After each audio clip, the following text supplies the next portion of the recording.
तो क्या ईरान के निशाने पे जॉर्डन है? नमस्कार, मैं हूं नीलू।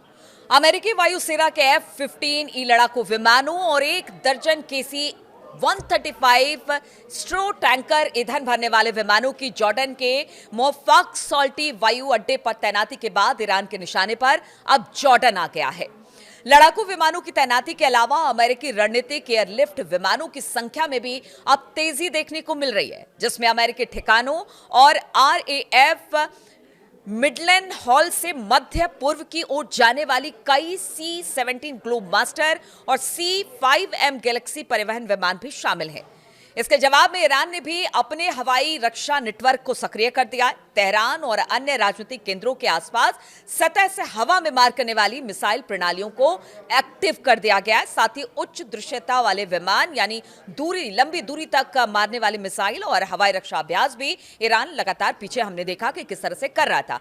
अब जॉर्डन ही क्यों? देखिए, ईरान पहले ही कह चुका था कि अमेरिका को अगर कोई अपना एयरबेस अरब देश देगा तो फिर वो हमारा भी दुश्मन होगा और उस पर जो हमला होगा उसकी जिम्मेदारी हमारी नहीं होगी, क्योंकि हम अपने दुश्मन को मारने के लिए उसे टारगेट करेंगे। अब देखिए, सऊदी अरब की बात कर ली जाए या कतर की बात कर ली जाए, उन्होंने अपनी धरती से किसी तरह से अमेरिकी सैन्य कार्रवाई को लेकर मना कर दिया। लेकिन जॉर्डन में लगातार हम देख रहे हैं कि किस तरह से अमेरिकी विमानों का जमावड़ा लग रहा है। वहां पर लड़ाकू विमान एक एक कर आ रहे हैं, लगातार डिप्लॉयमेंट हो रहा है। और खासतौर पर अगर बात की जाए ईरान और जॉर्डन की, तो जॉर्डन से ईरान की दूरी मात्र 900 किलोमीटर के आसपास बताई जा रही है, जहां से अमेरिका को ईरान पर हमला करने में आसानी होगी। इसीलिए लगातार जॉर्डन में जिस एयरबेस का इस्तेमाल अमेरिका करता है, वहां पर अपनी सैन्य ताकत और सैन्य गतिविधियों को लगातार अमेरिका बढ़ाता चला आ रहा है और वहां पर सैनिक जमावड़ा बढ़ रहा है। और यही बात ईरान को खटक रही है, इसलिए वो अब खुलेआम धमकी दे रहा है कि हमारा निशाना जॉर्डन हो सकता है और जॉर्डन को इसका खामियाजा उठाना पड़ सकता है। इधर अगर अमेरिकी राष्ट्रपति डोनाल्ड ट्रंप की बात की जाए तो ईरान के supreme leader ayatollah Ali Khamenei को एक बार फिर से खुली धमकी ट्रंप ने दी है। ट्रंप ने कहा कि खामनेई को क्षेत्र में अमेरिकी सेना के जमावड़े को लेकर चिंतित होना चाहिए। देखिए, बातचीत एक तरफ से बातचीत का रास्ता भी खोल रहे हैं और दूसरी तरफ से कह रहे हैं कि ईरान को चिंतित भी होना चाहिए और जो अमेरिकी सेना और उनके अमेरिकी जमावड़े को लेकर खामनेई चिंतित हो। लेकिन ये चिंता खामनेई साहब को दिख नहीं रही है। राष्ट्रपति ट्रंप ने संकेत दिया कि अगर तेहरान अपना परमाणु कार्यक्रम फिर से शुरू करने की कोशिश करता है तो उस पर नए हमले हो सकते हैं। ट्रंप की धमकी ऐसे समय में आई है जब वॉशिंगटन और तेहरान इस हफ्ते यानी कल की अगर बात की जाए, शुक्रवार की बात की जाए, तो ओमान के मस्कट में परमाणु बातचीत फिर से शुरू करने वाले हैं। पहले ये इस्तांबुल में होने वाला था, लेकिन कुछ ऐसी बातें ईरान ने सामने रखी जिसके बाद कहा यह जा रहा है कि हो सकता है ये ओमान के मस्कट में हो। और मस्कट को लेकर अब एक तरह से कह लीजिए कि ये बातचीत जो है वो वहीं पर होनी अब तय मानी जा रही है। NBC न्यूज से बातचीत के दौरान जब ट्रंप से पूछा गया कि क्या अयतुल्ला अली खामनेई को चिंतित होना चाहिए, तो ट्रंप ने जोर देते हुए कहा, मैं कहूंगा उन्हें बहुत चिंतित होना चाहिए। हाँ, उन्हें होना चाहिए। दोबारा से इस बात को उन्होंने दोहराया। उन्होंने ये भी कहा कि वो हमारे साथ बातचीत कर रहे हैं।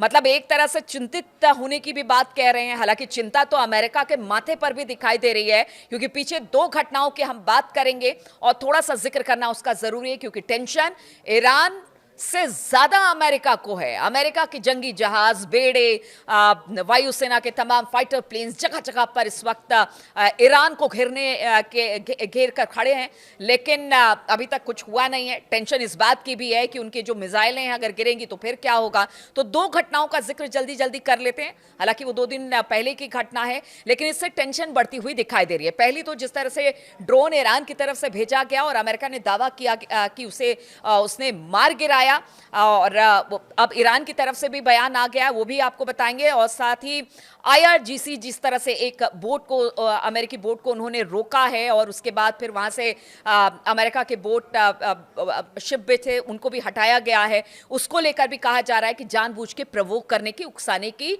कवायद ईरान की तरफ से हो रही है। अगर बात की जाए जिस ड्रोन को गिराने की बात हो रही थी उसमें इस्लामिक रिवोल्यूशनरी गार्ड कॉर्प्स यानी कि आईआरजीसी ने बताया कि वो ड्रोन निगरानी की घटना की जांच कर रहे हैं। रिपोर्टों में यह भी दावा किया गया है कि फीड कटने से पहले आप देखिए वो एक टोही ड्रोन था, यानी कि वहां पर सैटेलाइट के जरिए पता चला कि अब्राहम लिंकन कहां है और उसकी पूरी तस्वीर कटने से पहले ड्रोन ने सफलतापूर्वक निगरानी की, तस्वीरें भेजी ईरान को और उसके बाद ईरानी फौजों का कहना है कि उसके बाद उसे मार गिराया गया जिस तरह से कह रहे हैं। तो ईरान को लेकिन पूरी तस्वीर भेज दी गई और यह सब कुछ हुआ है चीन की सैटेलाइट से, जो कि बहुत ज्यादा इस वक्त ईरान की मदद कर रहा है। ईरानी राष्ट्रपति मसूद पेजेश्कियान ने कहा कि ईरान बातचीत के लिए तैयार है, लेकिन जिस तरह से अमेरिका अपने बेड़े को बढ़ा रहा है, अपने जो वहां पर सेना की गतिविधियां उसे तेज कर रहा है, उसको लेकर हम भी सतर्क है। इस बार हम अगर अमेरिका को लगता है कि हम हमला करेंगे, हम उसमें देरी करेंगे, तो ऐसा नहीं होगा और इसके लिए पूरी तरह से सतर्क है। और दो जो घटना पीछे हमने जिसका जिक्र किया उसके जरिए ईरान ने बताने की कोशिश की है कि हम तो ये मतलब देखना चाह रहे थे कि क्या वाकई हमारे ड्रोनों को अमेरिका समय रहते मार गिराता है। ये तो सिर्फ एक ड्रोन है, अगर ऐसे कई ड्रोन और कई मिसाइलें अगर अमेरिका के अलग अलग जगहों पर, ठिकानों पर, उनके एयर बेसिस पर गिरते हैं तो फिर अमेरिका का होगा क्या। अब अपने आप को महाशक्ति कहता है, लेकिन हमारी मिसाइलों से और हमारे ड्रोनों से डरता भी है। तो एक तरह से ये बताने की भी कोशिश अमेरिका को की गई। साथ ही पेजेश्कियान ने कहा कि वो उपयुक्त माहौल में बातचीत करने को तैयार हैं और उन्होंने ये भी कहा कि देखिए, आप अगर बात कर रहे हैं कि इस्तांबुल में ये मीटिंग रखी जाए, तो मैं चाहता हूं कि चूंकि तुर्की भी अमेरिका के साथी है, उसी खेमे में है, इसीलिए ईरान को विश्वास नहीं है कि हो सकता है अगर इस्तांबुल में बातचीत हो तो किसी तरह से दबाव बनाने की ईरान पर कोशिश की जाए। और साथ ही साथ उन्होंने ये भी कहा कि कोई भी देश इस बातचीत में हमारे साथ नहीं होगा, इसलिए अब बताया जा रहा है कि ओमान के जो मस्कट है वहां पर अब बातचीत कल होगी। हालांकि बातचीत का इंतजार सबको होगा कि इस बातचीत में क्या निकलेगा, लेकिन तुर्की ने कहा है कि अब इस्तांबुल में बातचीत नहीं होगी और अब ओमान में बातचीत होगी। इधर ईरान अमेरिका के बीच बढ़ते तनाव के बीच ईरानी राष्ट्रपति मसूद पेजेश्कियान ने कहा कि अमेरिका के साथ परमाणु वार्ता शुरू करने का हम चाह रहे हैं कि इस पर बातचीत की जाए, लेकिन ईरान ने कहा कि वो अमेरिका के साथ तनाव कम करने के लिए क्षेत्र के देशों द्वारा पेश की गई राजनयिक प्रक्रियाओं की जांच कर रहे हैं। रिपोर्ट के अनुसार जो रिपोर्ट सामने आ रही है उसमें ईरानी अधिकारियों ने निजी तौर पर संकेत दिया है कि वो तनाव कम करने के लिए अपने परमाणु कार्यक्रम के कुछ हिस्सों को सस्पेंड और बंद कर सकते हैं, लेकिन जो बातचीत होगी वो द्विपक्षीय होगी। ऐसा नहीं कि एक पक्ष अपनी बात रखेगा, दूसरा पक्ष जो है वो चुपचाप उनकी बात को मान लेगा, तो ऐसा नहीं है। 3 शर्तें अगर बात की जाए अमेरिका और ईरान के बीच में, जो सबसे ज़्यादा जो पेच फंसाने वाली हो सकती है कल की बातचीत में, उसमें पहला तो है कि जो परमाणु कार्यक्रम है उसे रोक दिया जाए।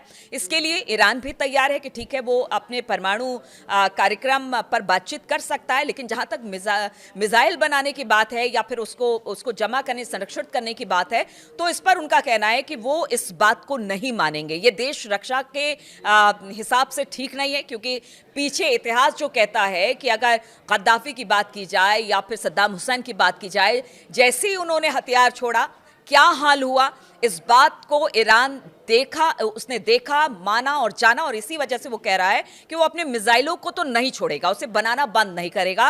लेकिन अमेरिका के सामने यही सबसे बड़ी समस्या है कि अगर लॉन्ग रेंज की बैलिस्टिक मिसाइलें अगर ईरान इसी तरह से बनाता है तो जो आसपास के क्षेत्र हैं, खासतौर पर इजराइल के लिए ये एक बड़ी समस्या बन सकती है और हमेशा के लिए ये खतरा उसके सिर पर मंडराता रहेगा कि अगर उसकी तरफ से किसी तरह की सैन्य कार्रवाई हुई तो फिर ईरान इन्हीं बैलिस्टिक मिसाइलों से इसका जवाब देगा। इसलिए ईरान इस पर कोई समझौता करना नहीं चाहता है। अब देखना होगा जब बातचीत के मंच पर ये दोनों देश आमने सामने बैठते हैं तो क्या बातचीत सकारात्मक रूप से आगे बढ़ती है, क्योंकि ट्रंप तो पहले ही धमकी दे रहे हैं, बातचीत से पहले भी धमकी देते हैं, बातचीत के बाद भी धमकी देते हैं, और देखना होगा कि बातचीत कितनी ज्यादा सकारात्मक होती है, क्योंकि उनका कहना है कि अगर बातचीत नहीं तो फिर हमला शुरू। लेकिन इस बार ईरान ने भी कह दिया है कि बातचीत सिर्फ आपकी शर्तों पर नहीं होगी, द्विपक्षीय बातचीत होगी, हमारे शर्तों पर होगी। और साथ ही साथ उसने ये भी कहा है कि अगर अमेरिका अगर अमेरिका हमला करता है तो हमारी इतनी मिसाइलें, इतनी ड्रोनें गिरेंगी कि फिर अमेरिका और उनके जंगी जहाज़ों को या फिर उनके सैन्य ठिकानों को बचाना मुश्किल हो जाएगा। और यही अमेरिका के लिए चिंता है। इसलिए बातचीत का रास्ता, धमकी का रास्ता सब ट्रंप ने खोल रखा है और वो यही चाहते हैं कि अगर बातचीत से बात बन जाए तो ठीक है, वरना एक बार फिर से पूरे खाड़ी देशों में अशांति और इसका असर पूरी दुनिया पर देखने को मिलेगा। इसलिए जो जानकार है वो भी मानते हैं कि नहीं, इस वक्त बातचीत ही एक अच्छा रास्ता है। लेकिन जिस तरह से दोनों तरफ से तनातनी इस वक्त बनी हुई है, अपनी अपनी बातों को लेकर वो अड़े हुए हैं, उसे देखकर लगता है कि क्या बातचीत वाकई रंग लाएगी या बातचीत यहां पर धराशायी हो जाएगी।